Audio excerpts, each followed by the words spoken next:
Okay, everybody, it's Robina here. I don't think you can see me on screen, but you can certainly hear my voice.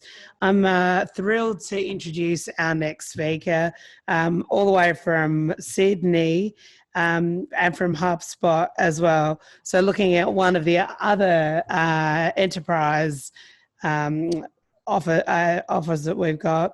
I'm thrilled to introduce the Senior Marketing Manager for Australia and New Zealand for HubSpot, Elissa Hudson. Elissa began her career in SEO and content strategy. She then joined HubSpot almost 5 years ago to manage campaigns and co-marketing for the Asia Pacific region before moving into demand generation and automation. In this role, Elissa ran HubSpot's first experiments with Facebook Messenger as a marketing channel and built the company's first chatbots.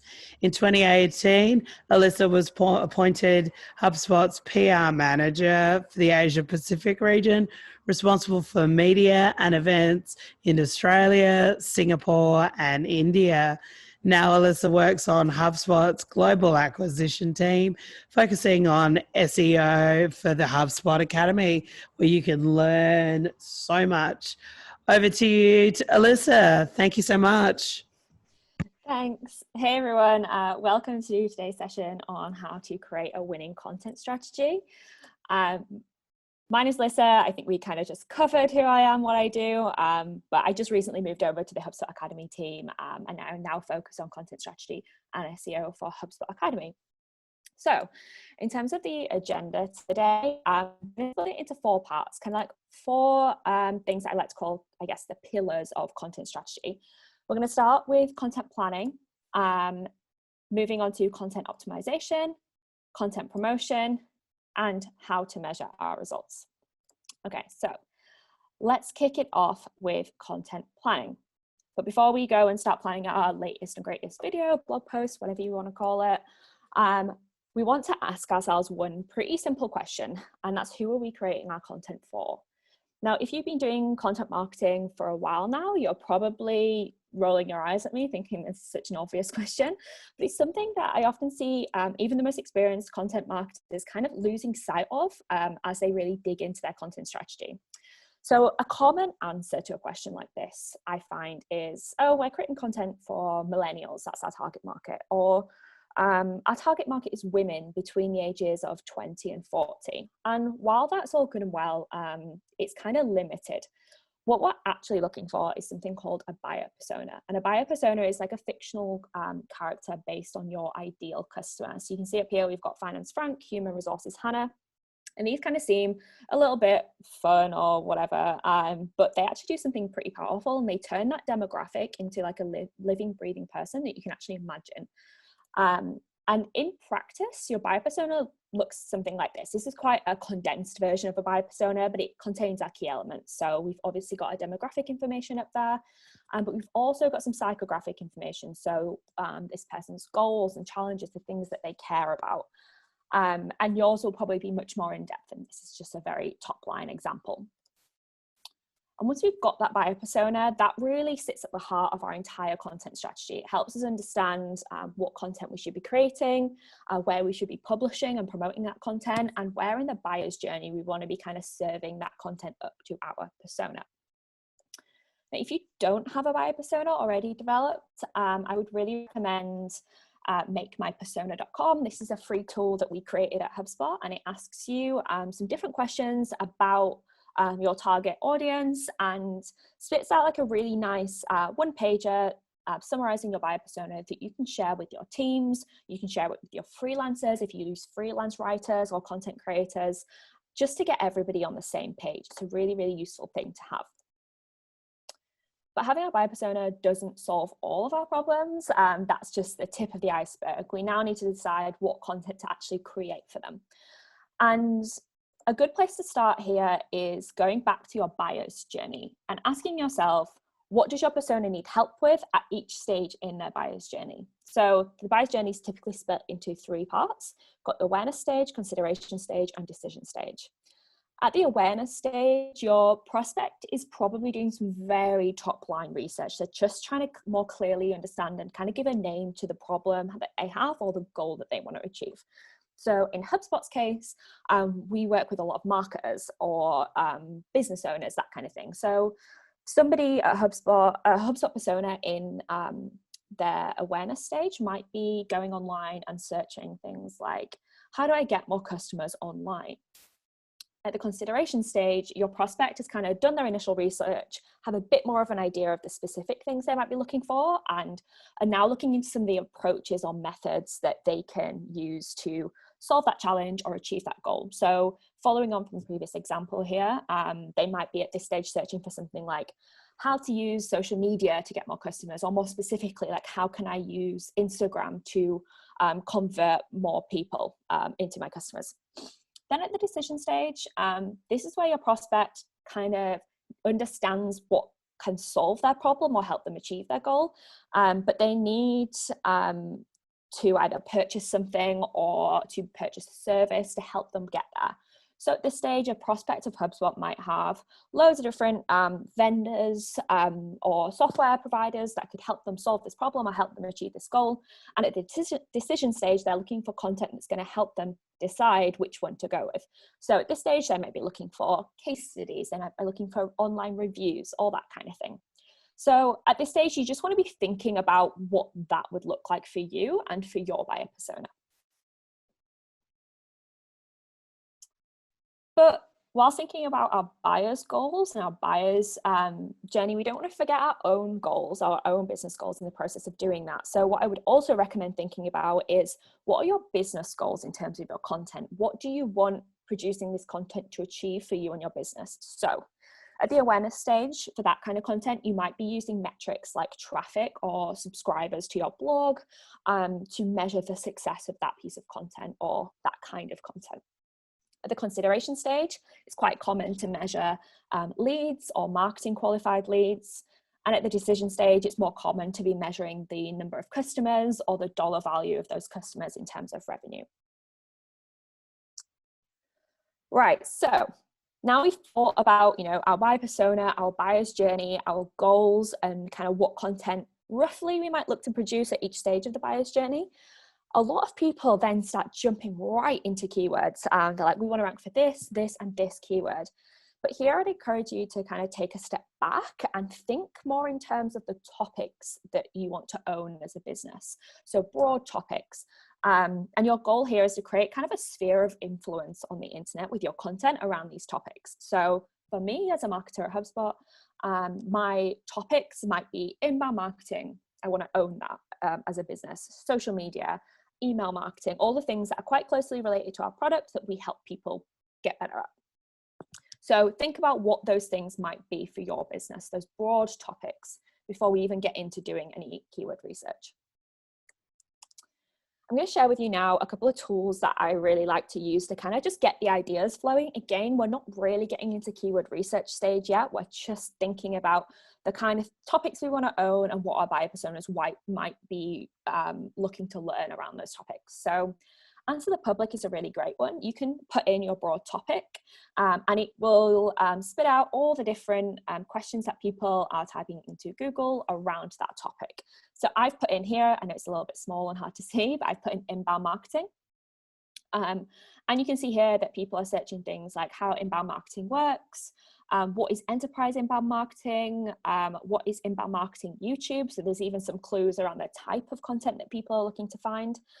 So yeah, this can be a really good one at this early stage for just finding different ideas and kind of getting your creative juices flowing.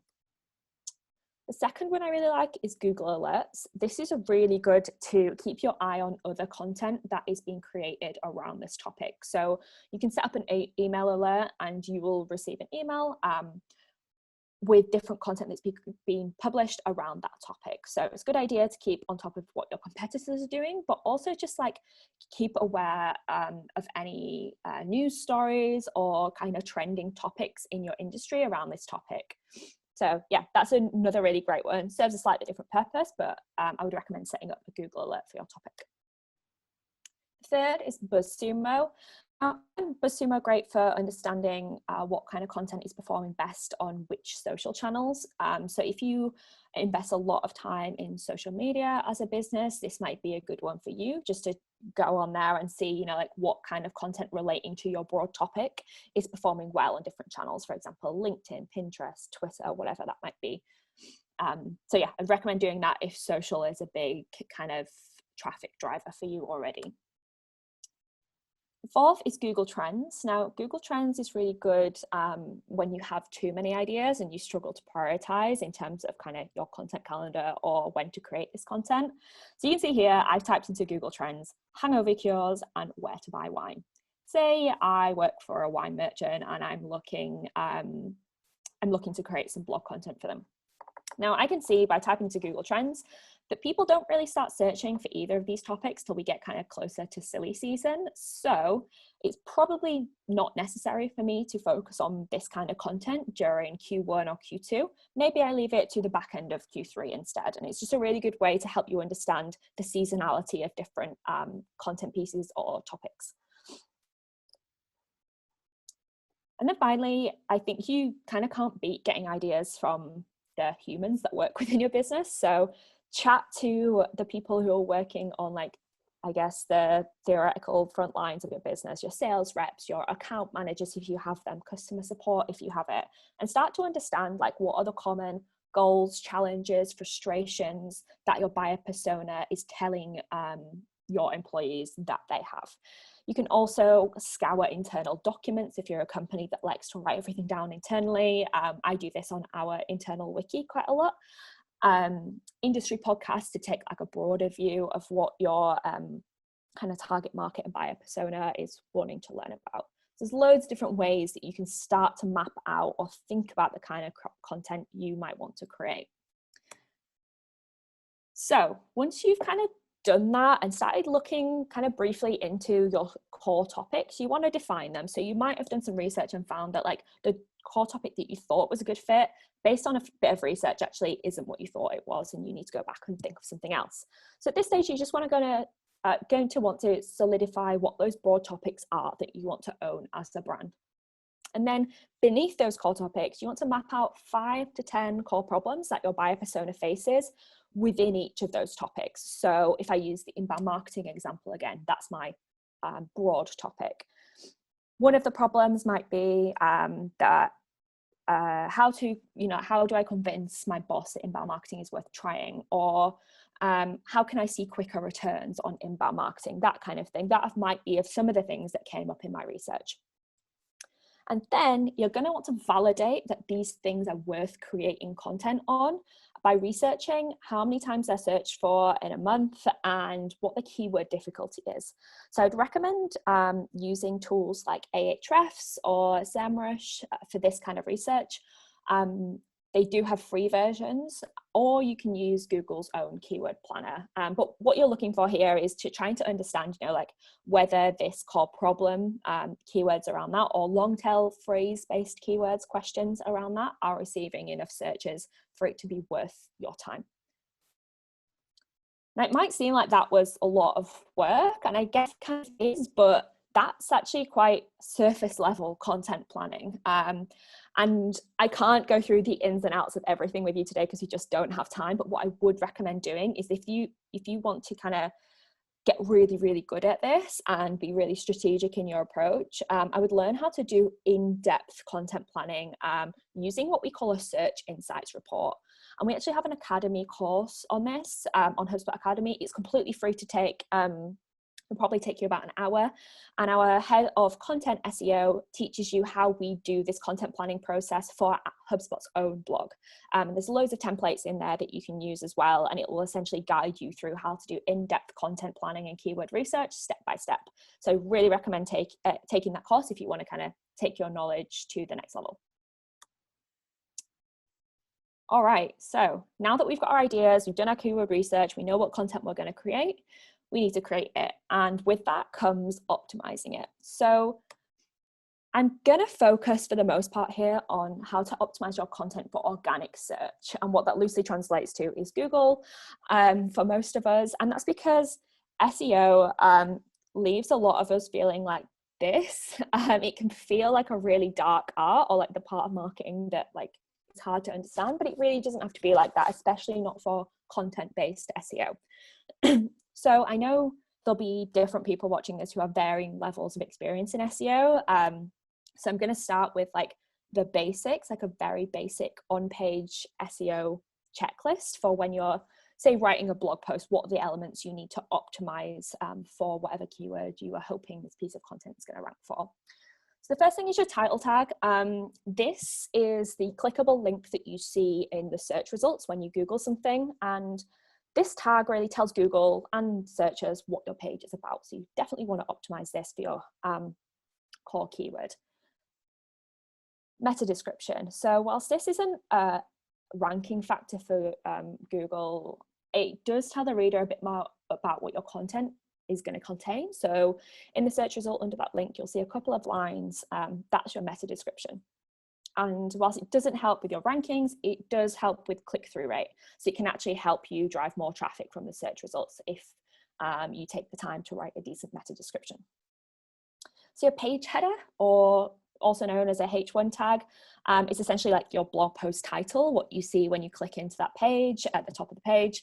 It tells the reader what your content is about. It's also something that Google considers. It's not going to be as impactful as your title tag, but it's definitely something that you want to be optimizing. Your image alt text is basically the HTML that describes the image. So this can help you rank for your keyword in, say, image search results. So if you work in a particularly visual industry, or like your business relies a lot on like imagery, this could be a good additional source of traffic for you if you optimize that alt text well. It's also important for the accessibility of your content. So it's something you definitely don't want to look past. And another thing that is often forgotten, I find, is internal linking. So what I mean here is literally linking to this new page on your website from an existing page on your website. So this helps Google find the page and index it, but it also helps pass link equity. So this is kind of like basically authority or like ranking power throughout your website.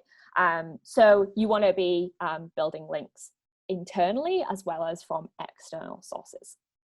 So that's a kind of super quick basic guide to the things you want to optimize for on-page SEO. Moz has a really, really good guide on this. It's just Moz's guide to on-page SEO, it's called. And it goes into way more detail on each of these things and a ton of others as well. So I would recommend that as further reading if you want to make sure that your content is properly optimized. So speaking into the linking leads us nicely onto optimizing the structure of your content. And what I mean by this is how it is kind of arranged within your website. So at HubSpot, we use something called a pillars and clusters model to arrange our content. So that will mean nothing to you, but hopefully this will help explain it a little bit better. Basically, what this does is organize your content in a way that makes it easier for Google to crawl, to index, and for authority to be passed through your site in a more efficient way. So here in the middle, we've got our pillar content. And what that looks like in practice is basically a really in-depth piece of content about your core topic. So for HubSpot, that might be that inbound marketing example. We'd have a pillar piece of content about inbound marketing that's really in-depth. And then all around it, these are our cluster content. So these are our other blog posts about the topic of inbound marketing. So they're kind of those more long tail questions, or those are the queries that we identified earlier, maybe like how to convince your boss to do inbound marketing, how does inbound marketing work alongside paid media, that kind of thing. They would all be your blog posts. And these blue lines represent hyperlinks. So you would link from your core page about your pillar page, sorry, about your core topic out to your blog posts about your subtopics. And then you'd link from those blog posts back to that pillar content to create a nice cluster of content about that core topic. Now at HubSpot, we didn't used to do this. Our blog, quite frankly, the structure of our blog used to be a complete mess, and it was just so inefficient. Like, we were missing out on a ton of organic traffic simply because our content wasn't structured correctly. It was hard for Google to find it. It was like hidden deep within our site in terms of the internal linking. And it just wasn't an efficient structure for the passing of what we call link equity and authority through the site to help all of these little pages run better. So this is what it used to look like. We had HubSpot.com, our root domain, then we had our blog.hubspot.com, which is a subdomain. And then we had 3 blogs: marketing, agency, and sales. And then we had all of this content sat underneath that. And some of this content had what we call a crawl depth of, say, like 30, which means that like Google was having to follow 30 different links through our site before it found it, essentially. It was just a bit of a mess, not very efficient. And like I say, we were losing out on a ton of organic traffic simply because of this inefficient structure. So what it looks like now is this. So you can see we've got our root domain up here, HubSpot.com, and we've got our pillar pages, these big dots in the middle. So these represent our pillar content. So say the orange one might be HubSpot.com/inbound marketing. The pink one might be HubSpot.com/email marketing. The green one might be HubSpot.com/social media marketing. And there'll be really in-depth resources about those broad topics. And then all the corresponding cluster content around it will be our blog posts that relate to that topic, and they're all linking back to each other, like I said before. And you see how like much more of a flat structure this is, which means all these cluster pieces of content have a much better chance of ranking because the link equity that our homepage has is being passed nicely through all of this content. So if you're starting from scratch, I would recommend doing this. If you're not starting from scratch, it can be a bigger project to kind of rearrange all of this, but it's something that's probably worth doing. So yeah, definitely think about structure. It's something that's often missed when optimizing content. If all of that's got you feeling like this, I don't blame you.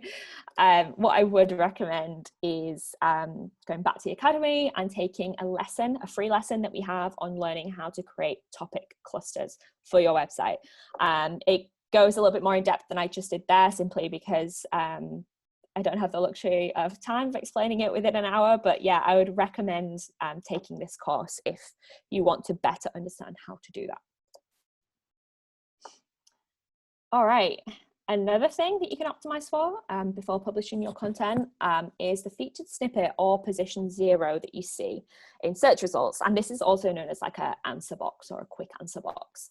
And what this does is it basically pulls content in from a result that is already ranking page 1, and it pulls it into this like position 0, so up above page 1.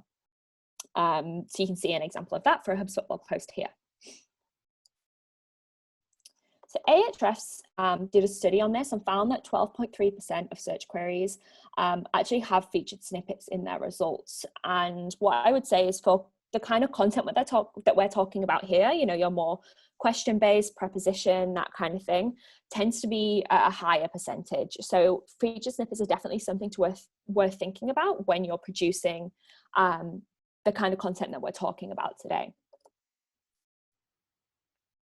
And this just proves that like Ahrefs found that the majority of featured snippets are triggered by long tail keywords, and long tail keywords are exactly what we're talking about today. You know, how to develop an inbound marketing strategy with paid ads. That would be a long tail phrase. All right, so that begs the question, how do we actually rank in these featured snippets? How do we optimize our content to give ourselves the best chance of this working for us? So I will say it's not an exact science. Like there are a couple of things you can do. It won't always work. Sometimes it will.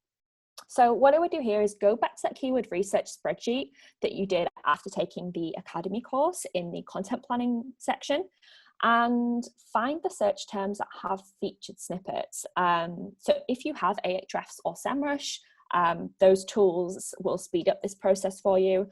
But if you don't, you can go through and just do an incognito search for each term and just make a note of the ones that you see featured snippets for and what kind of featured snippet you see. Like, is it a table? Is it a quick answer box like I showed you earlier? What does it look like?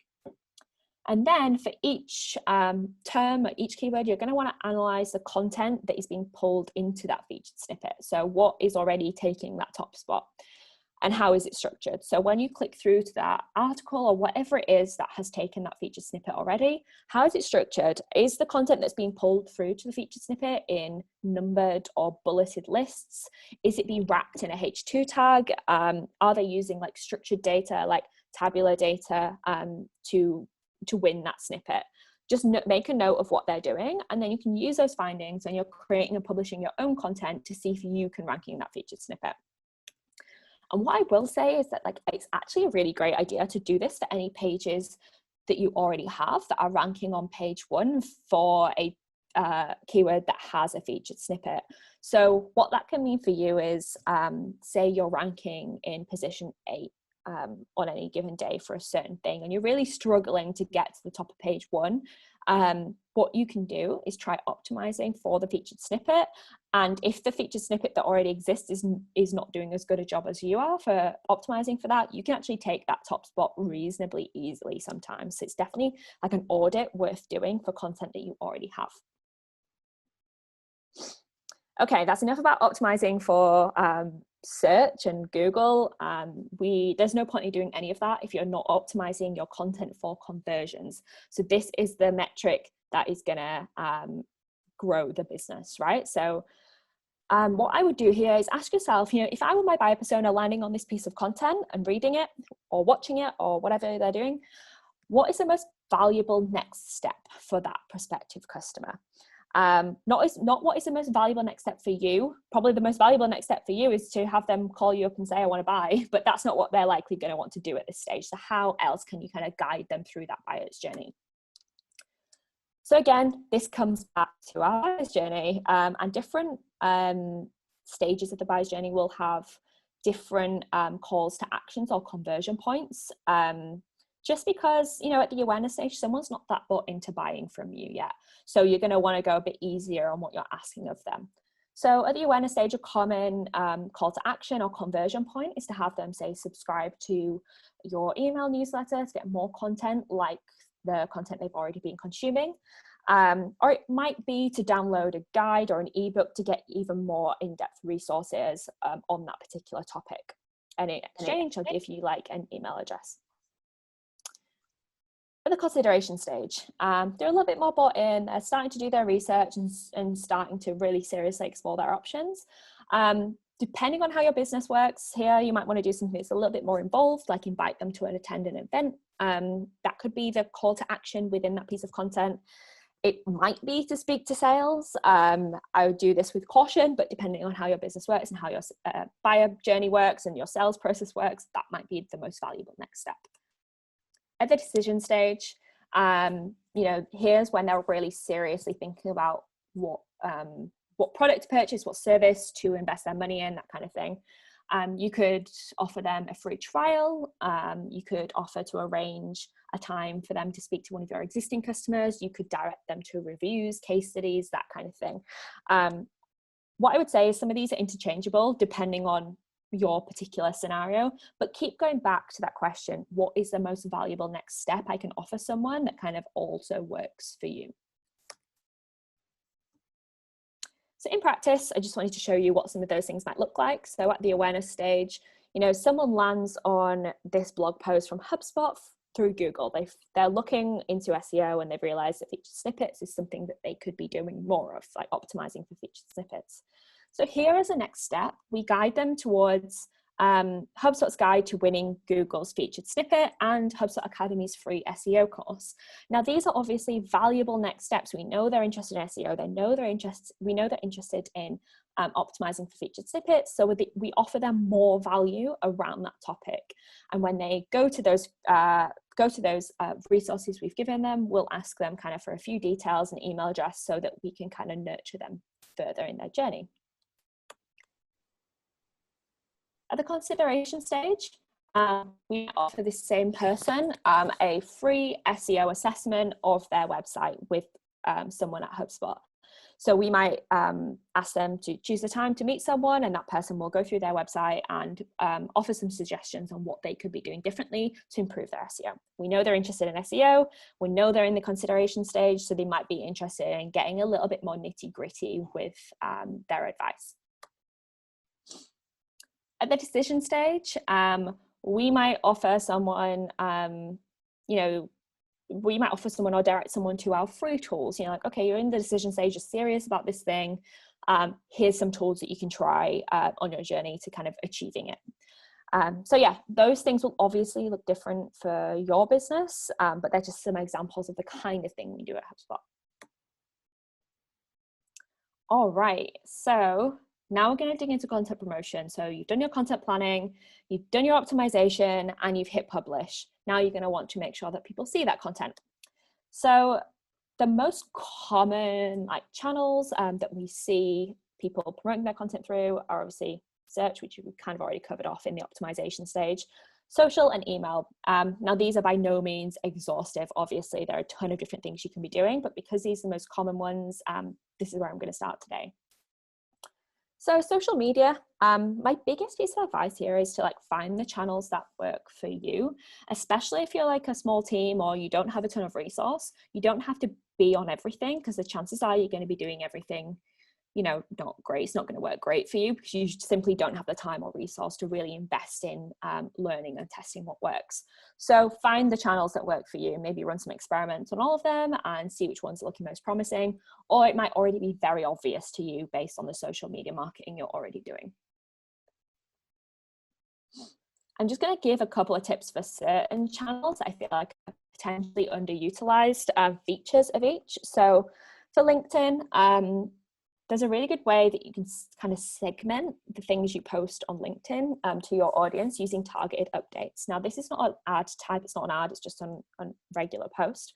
But what you can do here is you can see this target audience, this drop down here.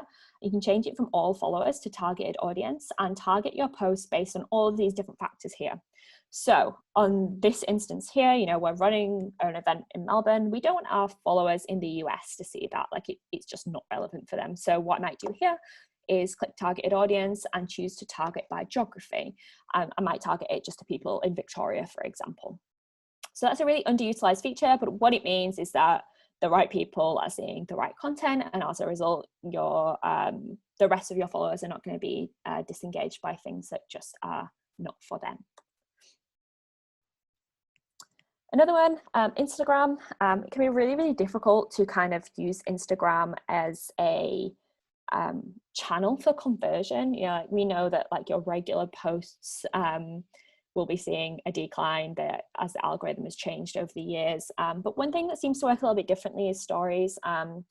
Instagram stories seem to be able to drive a little bit more visibility for you than a regular post would. And if you're lucky enough to have over 10,000 followers, I believe it's still 10,000 is the threshold, you'll probably have this swipe up feature, which means that you can direct the people from your Instagram stories to your website, whether that's to the piece of content that you're promoting, whatever that thing may be.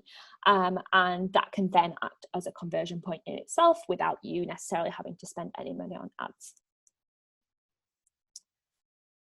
I would be amiss if I wasn't mentioning here that there is a bit of an elephant in the room, and that is that social networks want you to stay on that platform. This is especially true for Facebook.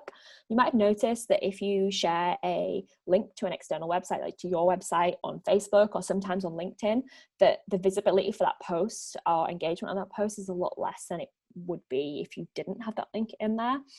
And that's because native content is designed to kind of perform better by the algorithm. So for example, if you produce a video that is designed especially for Facebook and you don't link out to anything else, you'll usually find that performs a little bit better.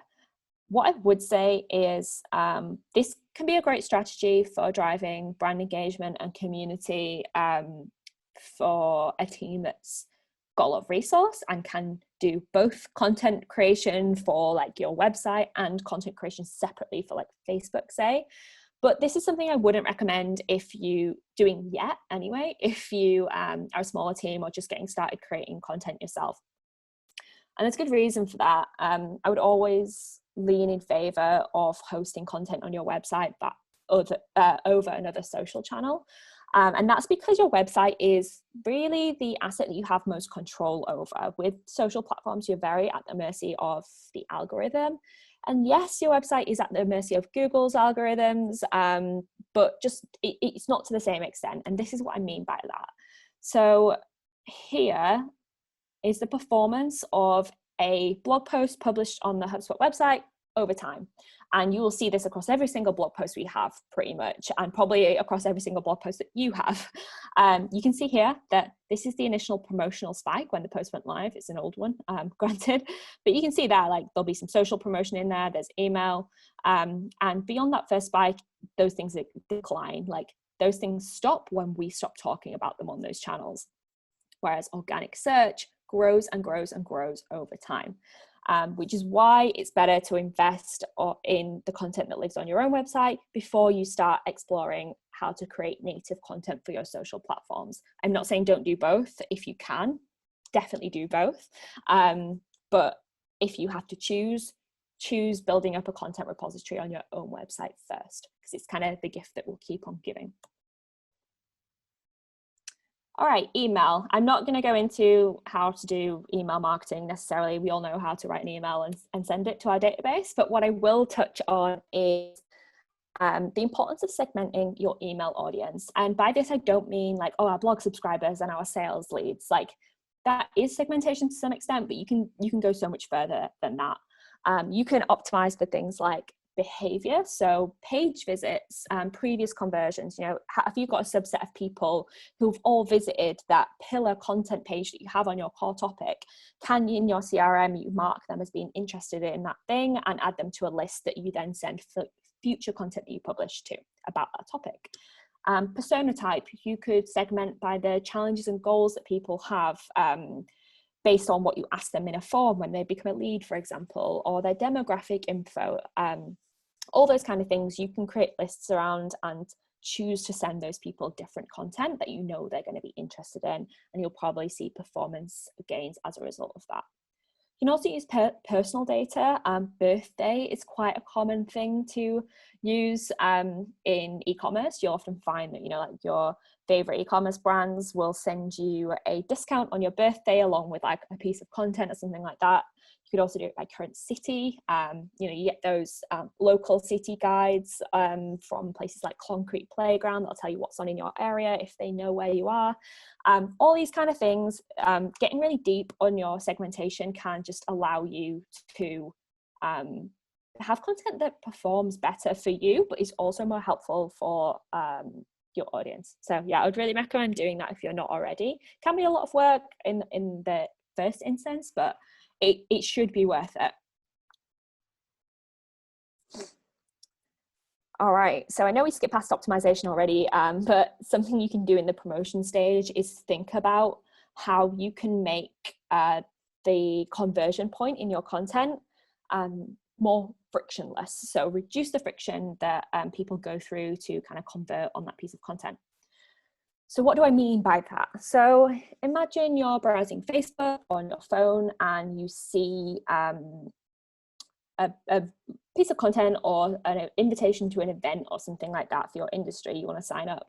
Instead of clicking through to a website page and having that website make you fill out a big long form that feels super long because you're on your phone, could you turn that promotion into a Facebook lead ad instead, where they can fill out their details and convert right inside Facebook without ever leaving?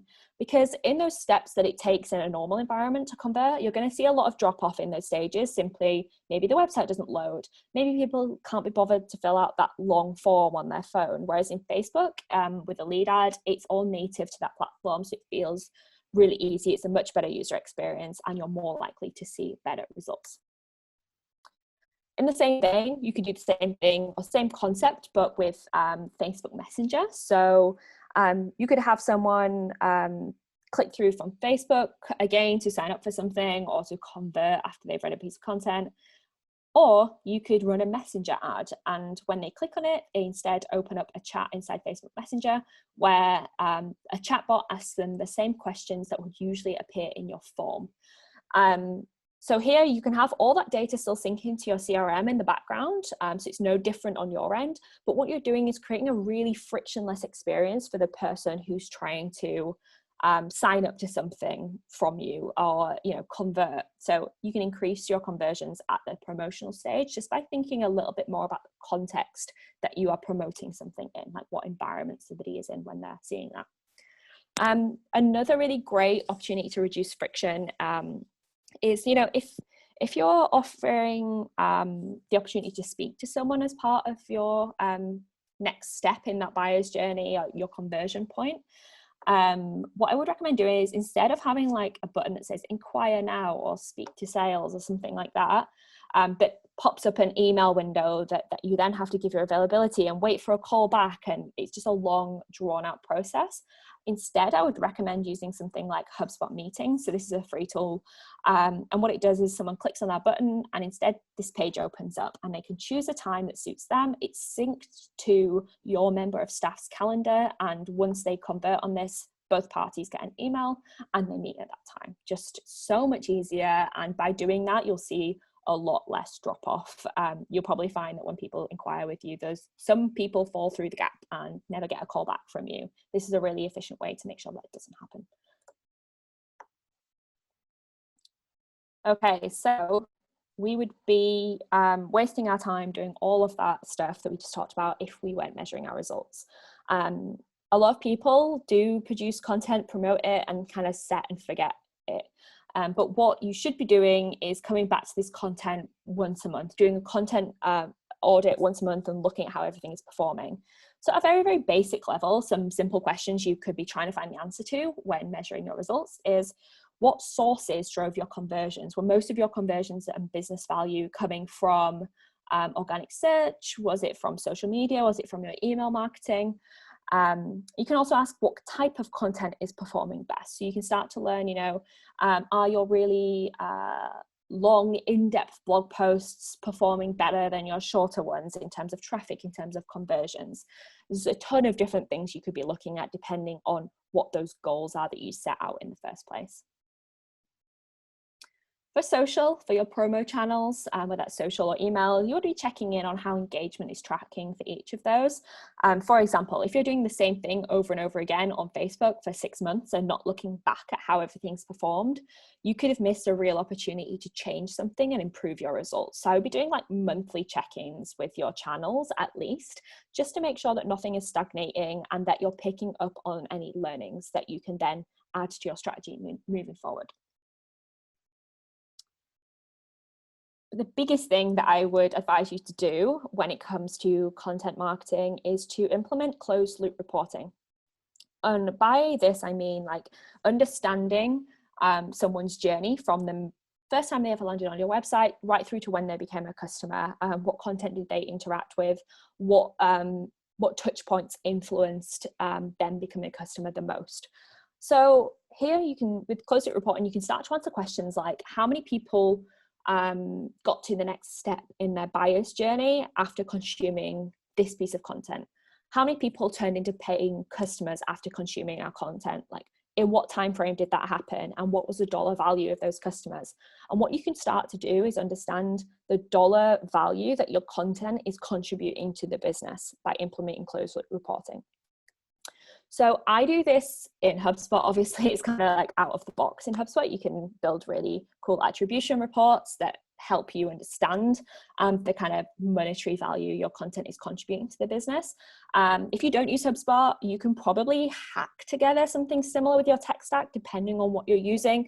Might be a little bit more difficult, but you could probably get there. But I would really recommend at least trying to do that, because it's that kind of being able to prove the ROI of your content is a thing that's going to get you further buy-in to keep doing it, and hopefully a promotion for you as a marketing manager yourself. So I know that was a lot. I kind of had to blitz through that pretty quickly. But if you only remember 4 things from today, here are the 4 takeaways that I think are the most important. So the first is to map your content onto the buyer's journey.